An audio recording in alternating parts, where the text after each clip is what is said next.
Take your shoes off right now. I'm dead serious. Like, wherever you are, take them off. Now look at the bottom. If it's got a thick, cushy heel, foam, air, gel, whatever, you are literally standing on a line every single time you squat. And it's not just costing you gains, it's quietly wrecking your knees, your hips, and your lower back, and you have no idea it's even happening. I figured this out the hard way, and once I saw it, I couldn't unsee it. Don't skip out. The fix is stupid simple. But first, you gotta understand why this is happening. Walk into basically any commercial gym in America, your LA Fitnesses, your 24-hour, your Planet Fitness, and look at what people are squatting in. Nike Air Maxes, New Balance 990s, Hokas, On Clouds, Brooks, you name it. Solid running shoes, comfortable. Maybe they match the fit, whatever. And look, those shoes are genuinely great shoes for running, for walking around, for basically anything that involves moving forward in a straight line. But squatting is different. Squatting is a vertical force game. You're pushing straight down into the ground and the ground pushes straight back up through you. It's not running, it's not walking. And the shoe built for running, it is working against you the entire time you squat. Running shoes have a big, soft, cushy heel, foam, gel, air, whatever brand's marketing says it is, and that heel sits higher than the front of the shoe. So the moment you step under the bar, your whole body is already tilted slightly forward. You're standing on a ramp, basically, and your body goes, okay, we're on a ramp. Cool, we're gonna compensate. Your knees drift forward, your chest drops, your lower back rounds to pick up the slack. Well, you can't notice, but it does. You've seen it. Maybe you've done it. The good morning squat, where you go down looking like a person, but you come back up looking like you're folding laundry. Yeah, the shoes are a big part of that. And before you think this is just a your form looks bad on camera thing, it's not. This is about how well your body can actually move and feel the lift. Researchers have actually measured the thicker and squishier your shoe sole, the less sensory information your foot gets from the ground. Like your foot has thousands of nerve endings that are constantly reading the surface you're standing on. Pressure, texture, position, stability. And a thick foam heel is basically noise-canceling headphones for your feet. Your nervous system is reading the ground through your feet the whole time you squat. It's figuring out where you are in space, how stable you are, how to distribute your weight, how to fire your muscles. And when the ground feels soft and unpredictable, even a little, that system gets fuzzy. The feedback is muffled. That muffled feedback shows up as a squat where you can't quite feel your heels driving into the ground. You can't feel your glutes loading at the bottom. The bar feels unstable at the top of the lift. You might not be able to point to it directly, but something just feels off. Like the connection isn't there. And on top of the proprioception stuff, research on squat footwear has shown that running shoes produce measurably different movement patterns than lifting shoes or flat shoes. More forward trunk lean, more spinal compression forces, knees tracking worse. Over months and years, that adds up. Not just in missed lifts, but in beat-up joints. Okay, so now you want to know what to actually wear. Option 1.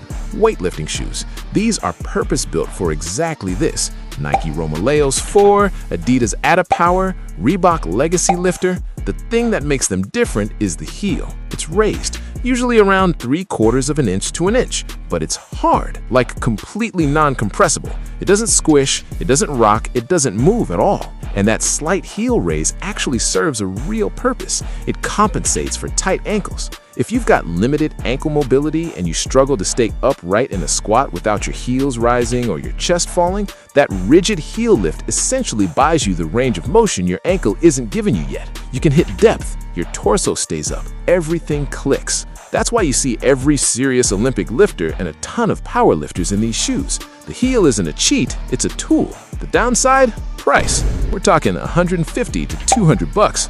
Nike Romaleos 4 are $200. Adidas Adapower runs similar.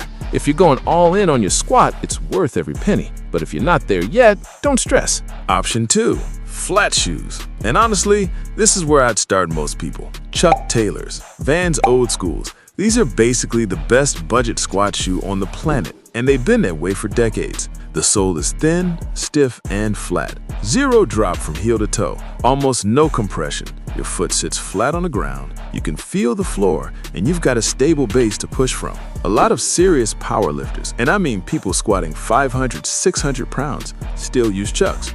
Vans will run you around $75, $80 at the mall. That's it. That's your upgrade. The catch, if your ankle mobility is rough, going flat might make depth harder at first. Your heels might want to rise. You might feel like you're falling backward.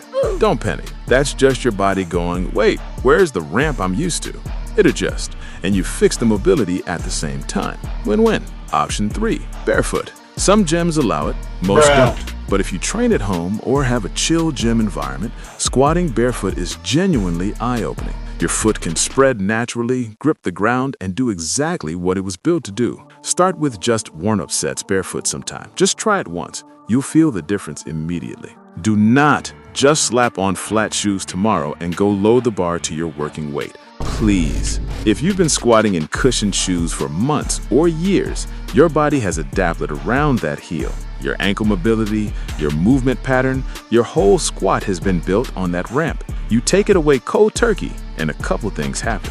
1, your ankles are going to feel tight as hell, like you physically can't get to parallel without falling backward. 2, your squat depth might actually get worse before it gets better. 3, your lower back might feel weird because now it's being loaded differently. This is all normal. This is not a reason to go back to the running shoes.